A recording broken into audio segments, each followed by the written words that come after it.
Good morning everyone, and welcome back to the Crafty Cupboard. I'm Leanne, and today I've been working hard to share with you a project that I love for our field notes journal. The prompt this time is butterflies and bugs, and I'll be stitching a common brown butterfly, which is one I often see fluttering throughout my front garden. No butterfly page would be complete without a sprig of Buddleia. In my garden, I've planted this wonderful plant to attract beautiful pollinators. I think it's so important. And the butterflies absolutely love it. Who can blame them? It's sweet, honey-scented blossom. So for this page, I'll stitch a Buddleia flower for our butterfly to drink from. I'm using taffeta and organza to piece together the base colour of the flower. The shimmering textures of these fabrics give that Buddleia an airy, delicate look that really captures the feel of the plant. I can just imagine it sort of, blowing on the breeze, delicately nodding its flower buds.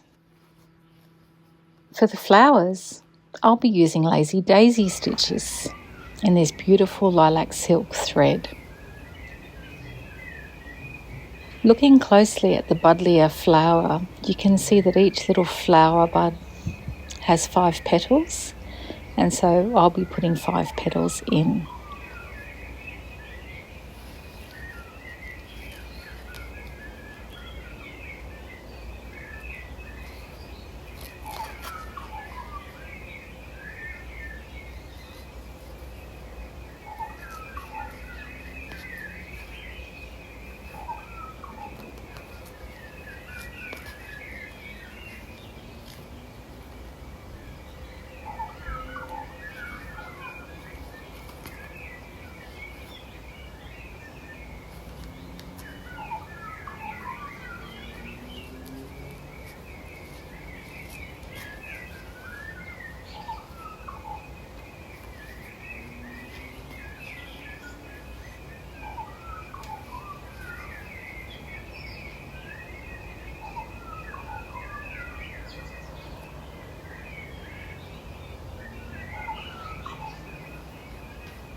Earlier this year, I came across a beautiful patchwork store, and they had this fabric, so I bought some purely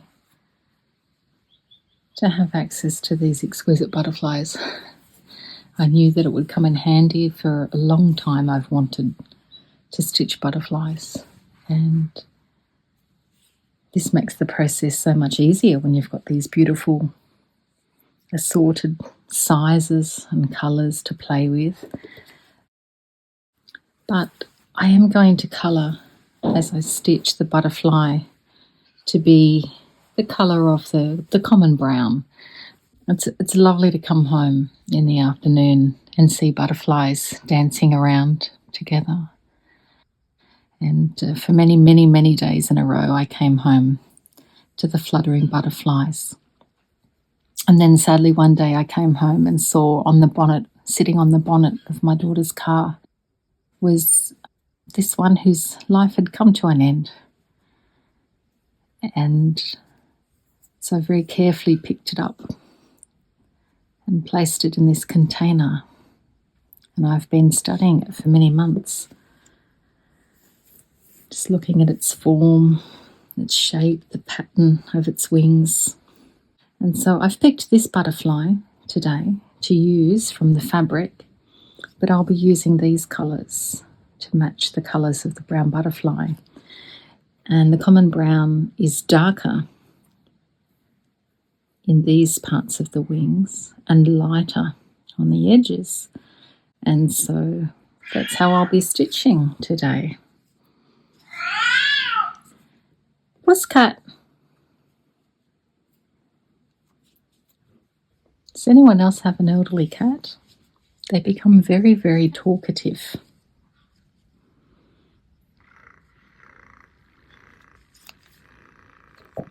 So where it's lighter green, I'm going to be using the darker thread.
Slow stitch is all about taking it easy, and this fabric sure did make things easy for me. I'm simply going to use stem stitch on all the gold outlines with this metallic thread around the satin stitch that I've used to fill in the butterfly. I started out with the satin stitch first, but I'm finding it difficult to see the outlines, so I will switch it up to doing the outlines first, and my recommendation is to do your satin stitch after.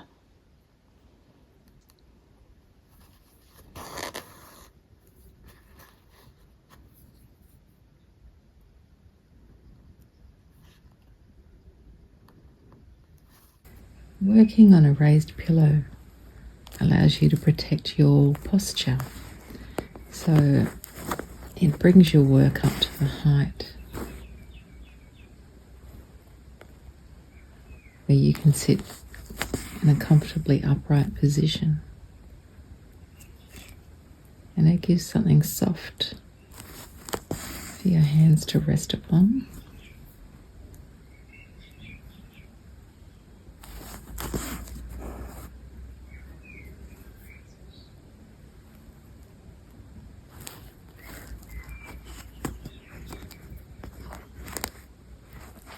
A little stuck here. There we go.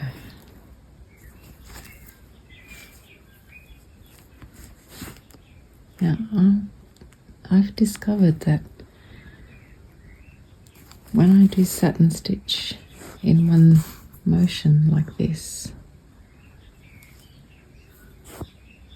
in and out in the same motion, it truly does become a much smoother satin stitch than if I stab it, pull it through, stab it, pull it out.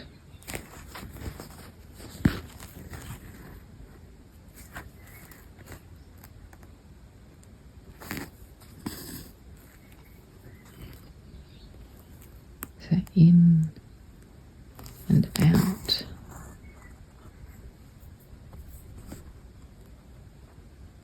In and out in that one motion. It's very smooth. The sun has just risen behind me on this lovely quiet early morning.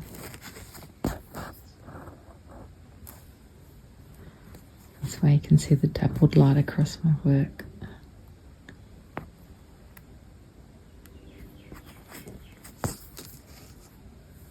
It truly is the best part of my everyday.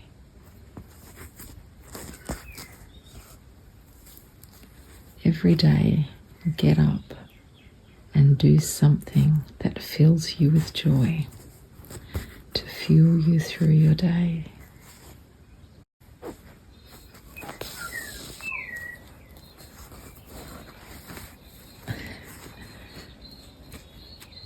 I am so in love with doing this.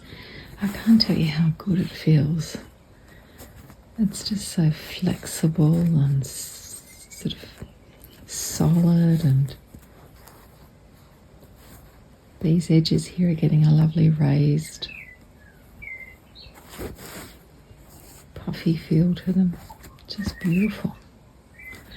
I think I'm definitely bitten by the butterfly bug. They've been on my mind and a little bit intimidating for the longest time. And I really want to do the stump work version where you use thin wire for the edges and embroider over the edges, so you've got, a little 3D butterfly at the end. You can just imagine them perched on boxes. This is getting dangerous at the end here. Very fray material. I think that they would look stunning as a brooch. A little hair clip in your hair.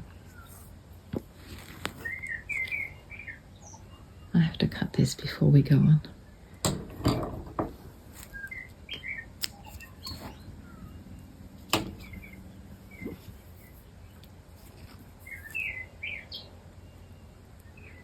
I can imagine an embroidered frame of dainty flowers with a little 3D butterfly perched on the edge of your frame.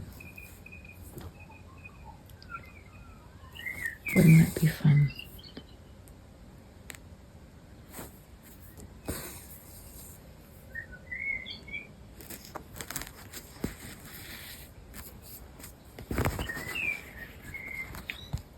And honestly, once you get started, it's not that intimidating doing something like I've done here, where you're using a material with the butterfly on it. All the hard work is being done for you. You don't need to think about it. Just stitch in stem stitch the outlines and then colour in with your thread. With some simple satin stitch to colour in each segment. So I did some research for you, because my piece of fabric with the butterflies that I bought in Tasmania did not come with the selvage section that had the name on the fabric.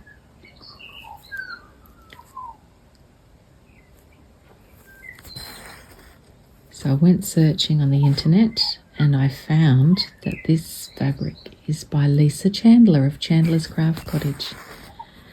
And I smiled to myself. It's in her Under the Australian Sun range.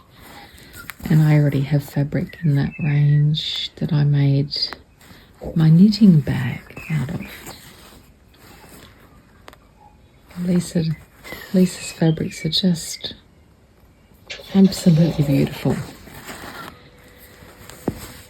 And I have another collection of hers as well. Let me fetch it for you.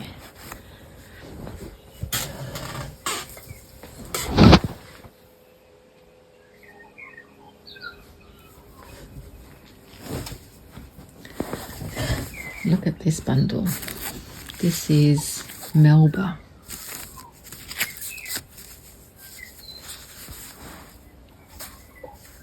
Very Art Deco, isn't it? It's beautiful. I just love the colours and the design and the sparkle of the metallics. So this little bundle sitting patiently on the crafty cupboard until I work out which treasured project will be created with something this beautiful.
As we move further up the flower sprig, the individual flowers become smaller as they're not quite open yet, and so I'm switching to a variegated cotton to represent these smaller flower buds.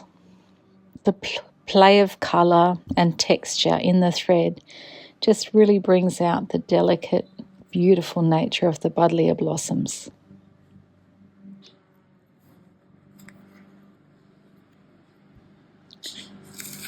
To finish the flower spray, I'm adding a mix of glass beads to represent the unopened buds. Do you have any plants or flowers in your garden that attract butterflies and other pollinators? I'd love to know what brings beauty and life to your space. Here's how it's coming together so far. I love how the colours of the butterfly contrast with the colours of the Buddleia.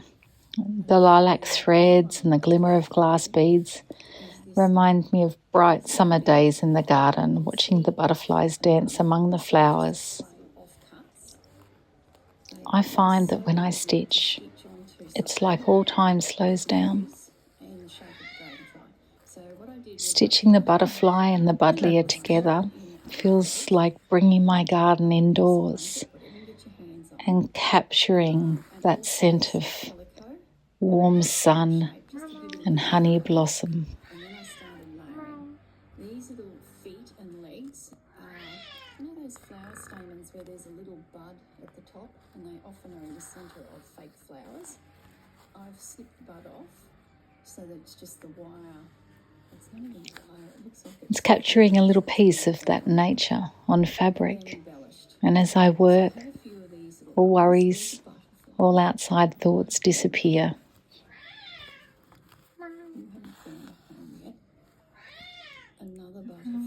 And you're just focusing on the motion of needle and thread through fabric. Very calm, completely relaxed. What would you like?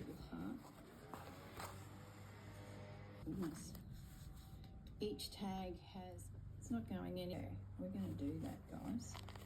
I might just let that sit. Don't you just love how these little sequins go in the centres to represent the yellow centres of each flower, and also adds a beautiful sparkle to the piece. Stitching nature into my projects helps me feel connected to the world around me. I hope this video kept you lovely company today. What were you doing while you were watching? Were you watching, enjoying a nice cuppa, or stitching along with me? I hope you enjoyed my little journey through butterflies and Buddleias. Remember, keep stitching with joy and love and finding calm and beauty in every creation. Until next time, my dear friends, take care, and I'll see you next week.